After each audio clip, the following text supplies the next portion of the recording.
सबों का एक बार फिर से स्वागत है मेरे YouTube चैनल में। और आज की इस वीडियो में हम लोग बात करेंगे सदिश एवं अदिश के बारे में, जिसे हम अंग्रेजी में कहते हैं वेक्टर्स एंड स्केलर्स। तो चलिए हम लोग शुरू करते हैं। देखिए, हमारे भौतिकी में, फिजिक्स में बहुत तरह के भौतिक राशि होते हैं, जैसे लंबाई है, क्षेत्रफल है, बल है, कार्य है, ऊर्जा है, चाल है, दूरी है, विस्थापन है, संवेग है, आवेग है, त्वरण है, ऊर्जा है। बहुत तरह के भौतिक राशि होते हैं और उन सभी भौतिक राशियों को व्यक्त करने के लिए हमें दो चीज़ की आवश्यकता होती है मूलतः। अगर हम मूल रूप से बात करते हैं तो एक हमारा होता है परिमाण और दूसरा हमारा होता है दिशा, यानी कि डायरेक्शन। तो कुछ वैसी भौतिक राशियां होती है जिनको व्यक्त करने के लिए केवल परिमाण की आवश्यकता होती है, और कुछ वैसी भौतिक राशि होती है जिन्हें व्यक्त करने के लिए परिमाण के साथ साथ दिशा की भी आवश्यकता होती है। तो इन्हीं के आधार पर हम विभिन्न भौतिक राशियों को दो अलग अलग कैटेगरी में बांटते हैं। एक को हम लोग कहते हैं सदिश और एक को हम लोग कहते हैं अदिश। तो आइए हम लोग देखते हैं कि सदिश किसे कहेंगे और अदिश हम लोग किसे कहेंगे।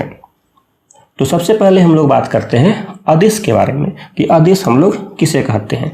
तो देखिए, वैसी भौतिक राशि जिनको व्यक्त करने के लिए केवल परिमाण की आवश्यकता होती है, उसे हम लोग कहते हैं अदिश, या हम लोग अदिश राशि भी कहते हैं। तो अदिश या अदिश राशि का मतलब एक ही हुआ कि जिसको व्यक्त करने के लिए केवल परिमाण की आवश्यकता होती है, उसमें दिशा की आवश्यकता नहीं होती है, उसे हम लोग अदिश कहते हैं। जैसे दूरी, अगर मान लिया कोई एक आदमी एक जगह से दूसरी जगह जाता है तो उसके बीच की दूरी 5 किलोमीटर, 10 किलोमीटर, 5 मीटर, 10 मीटर कुछ भी हो सकता है। हम लोग नहीं कहते हैं कि उसकी दूरी 5 किलोमीटर उत्तर की तरफ है या 5 किलोमीटर दक्षिण की तरफ है। अगर कोई वस्तु एक जगह से दूसरी जगह जाती है और हम दूरी निकालते हैं तो हम बोलते हैं दूरी उसका परिमाण में दिखाते हैं, 5 metre, 10 metre, 20 metre, 2 kilometre, 5 kilometre, जितना भी दिखाना हो।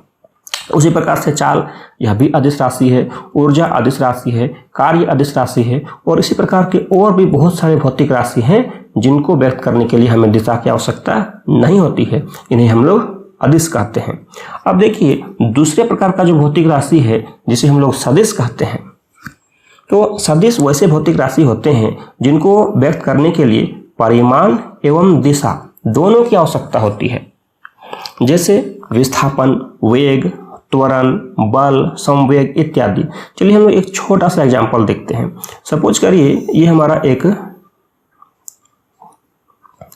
टेबल है और इस टेबल पर यहाँ पर एक वस्तु रखा हुआ है और इस वस्तु पर हमें बल लगाना है।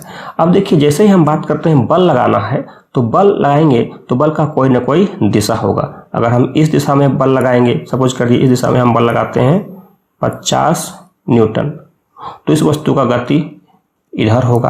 अगर हम इस दिशा में बल लगाएंगे तो वस्तु का गति इसके विपरीत होगा, इधर होगा।